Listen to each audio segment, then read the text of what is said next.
Hey homeowners, I'm Brandy with the Come Home team of Better Homes and Gardens, and I'm back this week with some more tips for you if you are selling your house. Now, if you've been following along, you know that this month, the month of April, we are focusing specifically on the home inspection phase of the real estate process. Last week, we talked about some common things that show up on the inspection report and how you can potentially avoid those things from showing up on the inspection report. And this week, I want to talk to you a little bit about once you get the buyer's repair request, how you can respond back to them. So I mentioned in my first video to you guys that there are a couple things you can do once you get the buyer's request for repairs. You can repair them all, you can repair some but not all, or you can repair none. Now there's a couple different ways that you can go about this, especially once we get to the part where we say, no, we're not going to repair anything. Maybe there's some negotiating that you can do instead of those repairs.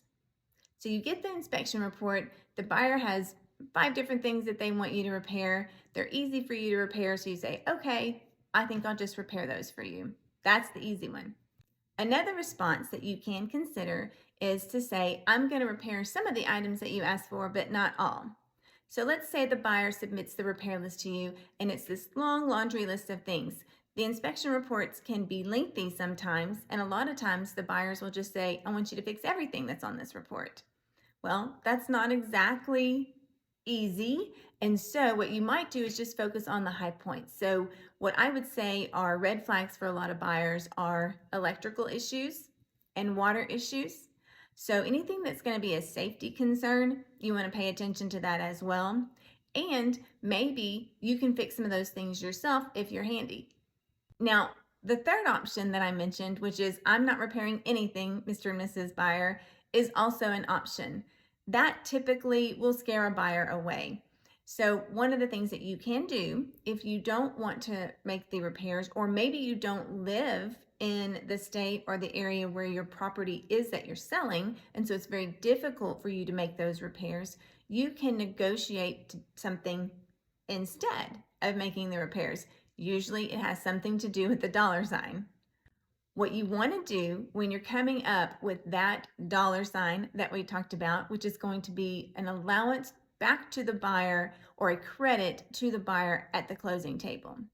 So what you want to do is get quotes for those repairs that they ask to be made. That way you have on paper how much it's going to cost, and you can submit that to Mr. and Mrs. Buyer as information that validates the number that you came up with.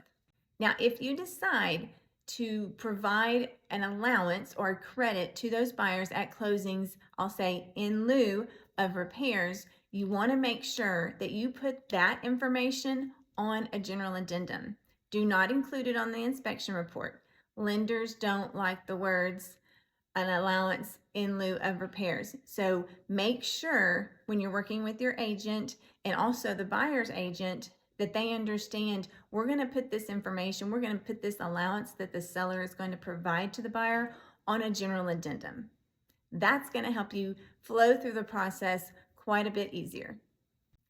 So we've talked about different ways to respond to your buyer once you get those inspection requests. And if you'll come back next week, we're going to have more tips for you about the home inspection process for the seller. Thanks so much. Have a great week.